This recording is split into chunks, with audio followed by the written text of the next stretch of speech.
Assalamualaikum, jangan lupa subscribe channel aku. Terima kasih. Kring, kring, kring. Telepon Farel berdering. Mungkin sudah 10 kali panggilan masuk yang tidak terjawab olehnya. Farel yang sedang sibuk memimpin rapat sengaja men-silent handphonenya agar tidak mengganggu ketenangan rapat. Rapat pun selesai. Buru-buru ia mengambil handphonenya di dalam saku jasnya. Ia melihat panggilan telepon dari Eyang yang belum sempat ia angkat. Lalu ia menelpon balik panggilan Eyang. "Eyang, ada apa?" Telepon Farel. "Maaf, Farel lagi mimpin rapat barusan." "Maaf Pak, ini Mang Usep. Eyang sekarang sedang kumat Pak di rumah. Mang Usep sudah coba telepon dokter barusan, tapi dokter belum sampai Pak. Mang Usep cuma mau ngabarin itu Pak," ucap Mang Usep tergesa-gesa. "Ya ampun Eyang, tapi sekarang keadaan Eyang gimana Mang?" jawab Farel penuh khawatir. "Eyang sekarang masih pingsan Pak. Pak Farel bisa tidak kalau pulang ke rumah sekarang? Sepertinya keadaan Eyang cukup serius," tanya Mang Usep. "Iya Mang, saya langsung pulang sekarang," jawab Farel sambil berlari menuju parkiran dan langsung tancap gas menggunakan mobilnya. Di mobil, Farel menelpon Pak Gufron, asisten pribadinya, agar menghandle pekerjaannya di kantor. "Halo Pak Gufron," ucap Farel sambil melihat fokus ke jalanan di depan matanya. "Iya Pak, ada apa ya Pak?" jawab Pak Gufron.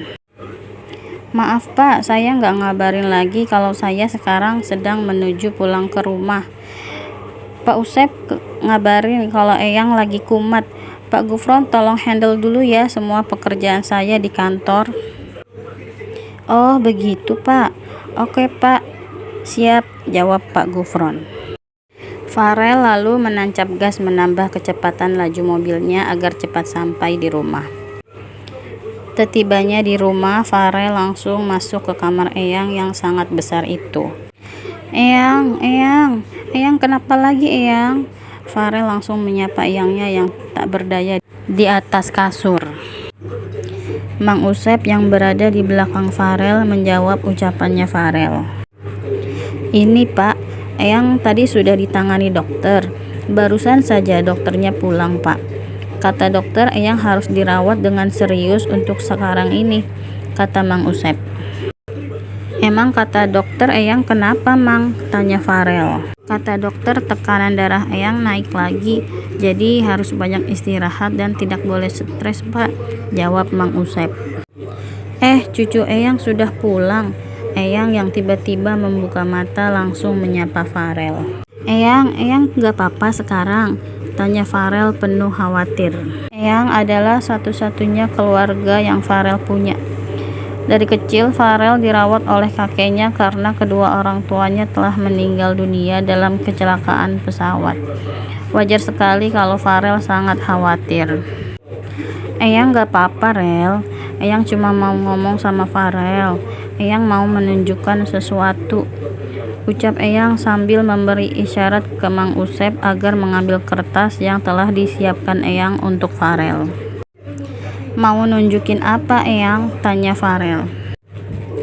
"Ini kertas udah Eyang siapin dengan matang," kata Eyang.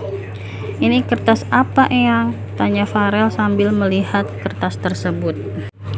"Kamu harus tanda tangan kertas ini Farel.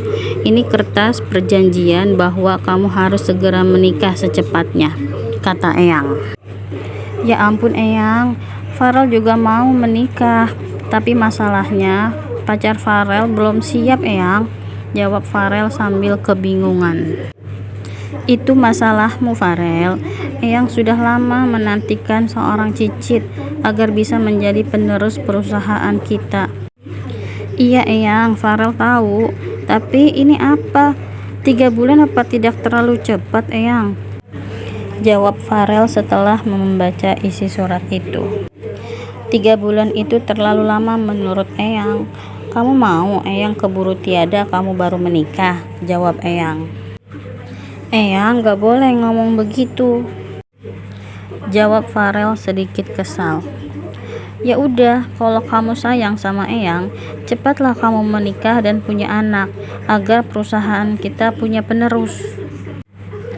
Tapi Eyang, Farel mengelak. Tiba-tiba sesak nafas Eyang kumat lagi. Sambil menahan nafas, Eyang memberi isyarat agar Farel segera menandatangani surat perjanjian itu. Farel pun refleks langsung menandatangani surat tersebut. Eyang tersenyum kepada Mang Usep, memberi isyarat kepada Mang Usep bahwa akhirnya misi mereka berhasil untuk mengelabui Farel agar cepat menikah dalam waktu dekat ini. Nah gitu, kalau begini kan Eyang senang. Pasti Eyang bisa langsung sembuh kalau kamu nurut kata Eyang, ucap Eyang yang langsung sehat seketika. Farel yang langsung bingung harus berbuat apa dan memikirkan bagaimana caranya ia memberitahu Siska agar mau menerima lamarannya. Siska dan Farel sudah 3 tahun menjalin hubungan, tetapi karena hubungan jarak jauh jadi mereka jarang sekali bertemu. Ditambah lagi mereka berdua sama-sama sibuk. Farel langsung menghubungi Siska untuk menanyakan kapan ia bisa pulang ke Jakarta. Siska yang sedang sibuknya sebagai dokter gigi di Bandung menjawab telepon Farel. Halo, ada apa Yang? Kangen ya sama aku, jawab Siska kepedean. Halo sayang, tahu aja sayang kalau aku lagi kangen, ucap Farel. Tenang, seminggu lagi aku cuti kok. Rencananya aku mau kasih tahu ke kamu nanti. Kamu malah nelpon duluan, jawab Siska. Ya udah Yang, bener ya, aku tunggu loh di Jakarta minggu depan, kata Farel. Iya Yang, kata Siska. Kabarin ya kalau OTW ke Jakarta biar aku jemput, kata Farel. Oke Yang, ucap Siska. Telepon pun berakhir. Farel berencana membeli cincin untuk Siska, agar saat Siska tiba di Jakarta, Farel sudah siap memberi kejutan untuk melamarnya. Keesokan harinya, Farel pergi seorang diri ke mall untuk membeli cincin yang ingin ia berikan kepada Siska. Dengan mengendarai mobil, ia telah sampai di sebuah mall besar di Jakarta. Ia ingin membeli cincin yang mewah untuk kekasihnya itu. Tidak banyak basa-basi, Farel langsung mencari toko perhiasan yang bergengsi di mall tersebut.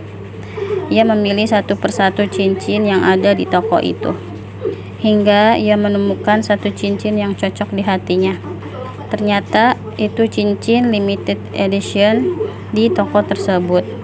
Harganya yang sangat fantastik bukanlah masalah buat Farel. Karena di kantor sedang banyak pekerjaan, Farel langsung bergegas pulang. Ia berjalan sambil memandangi cincin tersebut. Bagus juga cincinnya. Semoga Siska suka, kata Farel dalam hatinya. Duk, tiba-tiba seorang perempuan menabrak Farel yang sedang memandangi cincin itu. Cincinnya pun jatuh hingga menuruni eskalator. Farel pun langsung berteriak, cincinnya jatuh. Hah? Kemana cincinnya? Kata perempuan itu. Cari cincin itu sampai ketemu, ucap Farel sambil menahan emosinya. Farel dan perempuan itu pun berlari sangat kencang, mengejar cincin tersebut yang telah jauh bergelinding ke lantai bawah. Nafas Farel sampai tak beraturan akibat lari terlalu kencang. Tapi perempuan itu masih kuat mengejar cincin tersebut yang terus bergelinding di lantai. Cincinku, apa kau menemukan cincinku? Tanya Farel sambil terengah-engah. Tada, aku menemukannya, sambil bangga perempuan itu menunjukkan jarinya. Farel pun langsung mengambil paksa cincin itu dari jarinya. Aduh, jariku hampir aja putus, kata perempuan itu sambil menggenggam jarinya yang kesakitan. Orang macam apa kamu? Kenapa cincinnya ada di jarimu? Cincin ini akan kupakai untuk melamar. Ini cincin yang seharusnya tidak dipakai oleh wanita selain kekasihku, ucap Farel sambil marah-marah. Maaf Pak, aku terburu-buru tadi, sehingga terpaksa aku taruh di jariku agar tidak hilang lagi. Lagi juga bajuku tidak ada saku untuk menyimpan cincin ini, jawab perempuan itu. Lagi juga, kenapa di mall kamu berlari dan menimbulkan masalah? Tanya Farel yang masih emosi. Maaf Pak, tapi bukankah cincinnya udah ketemu? Jadi udah selesai kan masalahnya? Perempuan itu merasa tidak enak. Nasib baik cincinnya ketemu. Cincin ini tuh sangat berharga tahu. Pokoknya kalau lamaranku nanti gagal itu salahmu. Pamali memakai cincin lamaran orang yang bukan milikmu, ucap Farel yang masih emosi dan langsung meninggalkan perempuan itu.